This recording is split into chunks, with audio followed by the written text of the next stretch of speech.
कुछ ऐसा हुआ जिसने पूरे बंगाल और देश की राजनीति में भूचाल ला दिया है। क्या ममता बनर्जी सच में विवादास्पद मस्जिद निर्माण को लेकर निशाने पर है? जगत गुरु रामभद्राचार्य ने इस मामले में ऐसा बयान दिया कि सुनते ही हर किसी की नजरें मुर्शिदाबाद की ओर मुड़ गई। बाबर के नाम पर मस्जिद नहीं बनने की चेतावनी और ममता पर सख्त टिप्पणी ने पूरे समाज में हलचल मचा दी है। नमस्कार दोस्तों, आप देख रहे हैं इंडिया डेली का डिजिटल प्लेटफॉर्म और मैं हूं आपके साथ तान्या त्यागी। नमस्कार, मैं हूं आपके साथ इशिका त्यागी। आज हम आपको लेकर चलेंगे कि ऐसे बेहद संवेदनशील और विवादास्पद खबर की तरफ जिसने पूरे देश में चर्चा का विषय बना दिया है। पश्चिम बंगाल और देश भर में बहस छेड़ दी है। बाबरी मस्जिद को लेकर जगत गुरु रामभद्राचार्य के बयान में ये सिर्फ राजनीतिक बयान नहीं है, बल्कि इसके सामाजिक, धार्मिक और सांस्कृतिक प्रभाव भी गहरे हैं। रामभद्राचार्य ने ममता बनर्जी पर निशाना साधा और बाबरी मस्जिद के निर्माण को लेकर अपनी सख्त राय जाहिर की। इस बयान ने राजनीतिक गलियारों में हलचल पैदा कर दी है और सोशल मीडिया पर भी इसकी प्रतिक्रिया तेजी से फैल रही है। लोग इस बयान के समर्थन और विरोध दोनों में ही अपनी अपनी राय रख रहे हैं। बिल्कुल तान्या, सोमवार 8 दिसंबर यानी कि कल रामभद्राचार्य ने साफ शब्दों में कहा कि भारत में बाबर के नाम पर कोई भी मस्जिद नहीं बनेगी। इसके साथ ही उन्होंने पश्चिम बंगाल की मुख्यमंत्री ममता बनर्जी पर भी निशाना साधा और कहा कि अब वो ममता को बहन नहीं कह सकते, बल्कि इसे गद्दारों की बहन कहा। उन्होंने ममता की तुलना इतिहास के आक्रांताओं जैसे जयचंद, मान सिंह, मोहम्मद गौरी, चंगेज खान और महमूद गजनवी से की। इस बयान ने राजनीतिक और सामाजिक दोनों ही स्तरों पर हलचल मचा दी है। सोशल मीडिया पर लोग इसे लेकर जमकर बहस कर रहे हैं। एक वर्ग इसे सही मान रहा है तो दूसरा इसे विवादास्पद बता रहा है। बिल्कुल इशिका, उन्होंने ये भी कहा कि देश में बाबर के नाम पर कोई भी स्थान या मस्जिद नहीं हो सकती। उनका स्पष्ट संदेश था कि अब भारत माता का झंडा हर घर और हर जगह फहरेगा।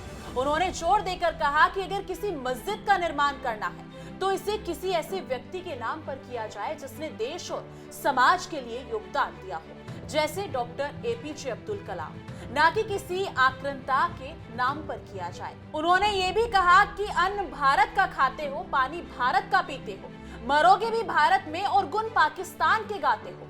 ये बयान सीधे और भावनात्मक रूप से प्रभावशाली था, जिसने लोगों के मन में गहरी प्रतिक्रिया पैदा कर दी। और ममता बनर्जी पर उनका निशाना और भी कड़ा था।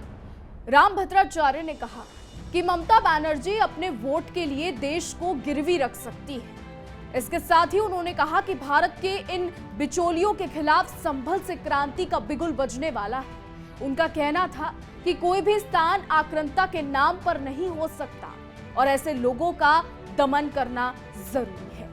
ये बयान राजनीतिक और सामाजिक दोनों दृष्टियों से बेहद महत्वपूर्ण है, क्योंकि इसमें न केवल वर्तमान राजनीतिक हालात का जिक्र है, बल्कि ये इतिहास और राष्ट्रवाद से भी जुड़ा हुआ है।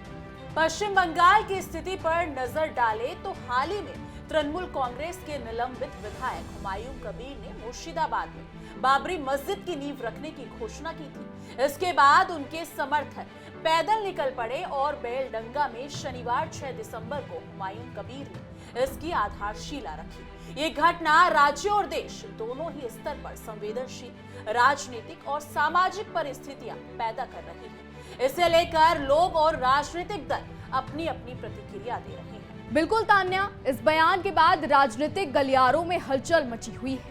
विपक्ष इसे विवादास्पद बता रहा है, वहीं समर्थक इसे देशभक्ति और ऐतिहासिक चेतावनी मान रहे हैं। सोशल मीडिया पर भी लोग जमकर बहस कर रहे हैं। कुछ इसे सही मान रहे हैं तो कुछ इसे राजनीतिक लाभ के लिए किया गया कदम मान रहे हैं। ये साफ है कि इस मामले ने पूरे देश में बहस का नया दौर शुरू कर दिया है और इसे हल्के में नहीं लिया जा सकता। इसे केवल राजनीतिक दृष्टि से नहीं देखा जाना चाहिए, सामाजिक दृष्टि से भी ये मामला बेहद महत्वपूर्ण है। लोग सवाल उठा रहे हैं कि क्या इतिहास और धर्म के नाम पर राजनीति की जा रही है या ये संवैधानिक अधिकार और धर्मनिरपेक्षता के बीच संतुलन की चुनौती है। विशेषज्ञों का कहना है कि ऐसे बयान समाज में अलगाव और भावनाओं को भड़का सकते हैं। वहीं कुछ लोग इसे केवल चेतावनी और इतिहास की याद दिलाने का माध्यम मानते हैं। और ये बात स्पष्ट है कि बाबरी मस्जिद का मुद्दा हमेशा से देश में संवेदनशील रहा है। रामभद्राचार्य का ये बयान इसे और अधिक चर्चित बनाता है। राजनीतिक और सामाजिक दोनों स्तरों पर इसके प्रभाव को नजरअंदाज नहीं किया जा सकता। ये बयान ये भी स्पष्ट करता है कि देशभक्ति और ऐतिहासिक चेतावनी को लेकर लोगों की भावनाएं कितनी गहरी हैं। इशिका सही कहा, अगर हम इतिहास की बात करें तो बाबरी मस्जिद का नाम और इतिहास हमेशा विवाद का विषय रहा है। बाबर ने 16वीं सदी में भारत में आक्रमण किया था और इसके नाम पर बनाई गई मस्जिद को लेकर हमेशा बहस रही। आज भी इस इतिहास का असर हमारी सामाजिक और राजनीतिक सोच पर दिखता है। रामभद्राचार्य का ये बयान उसी इतिहास और वर्तमान राजनीतिक परिप्रेक्ष्य को जोड़ता है। सही कहा तान्या, बिल्कुल। इतिहास हमें सिखाता है कि ऐसे मामले भावनाओं को भड़का सकते हैं, लेकिन वर्तमान में हमें संवैधानिक ढांचे और समाज में सामंजस्य बनाए रखना भी बेहद जरूरी है। रामभद्राचार्य ने स्पष्ट किया कि बाबर के नाम पर मस्जिद का निर्माण नहीं होना चाहिए और यदि कोई मस्जिद बनानी है तो देशभक्त और समाज सेवी व्यक्तियों के नाम पर हो। ये न केवल चेतावनी है बल्कि समाज के लिए एक संदेश भी है। इस बयान के बाद राजनीतिक पार्टियों और नेताओं की प्रतिक्रियाएं सामने आई। विपक्ष इसे विवादास्पद बता रहा है, वहीं समर्थक इसे देशभक्ति और ऐतिहासिक चेतावनी मान रहे हैं। सोशल मीडिया पर भी लोग इस बयान को लेकर प्रतिक्रियाएं दे रहे हैं। कुछ इसे सही मान रहे हैं तो कुछ इसे राजनीतिक लाभ के लिए किया गया कदम मान रहे हैं। कुछ लोग इसे केवल चेतावनी और इतिहास की याद दिलाने का माध्यम मानते हैं, जबकि अन्य इसे समाज में विभाजन पैदा करने वाला कदम बता रहे हैं। साफ है कि ये विषय संवेदनशील है और इसका असर देश भर में देखने को मिल रहा है।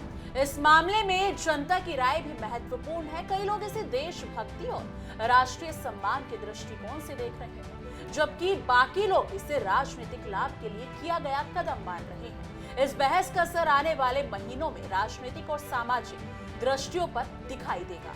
तान्या, इसे केवल राजनीति के नजरिए से नहीं देखना चाहिए, सामाजिक दृष्टि से भी ये मामला बेहद महत्वपूर्ण है।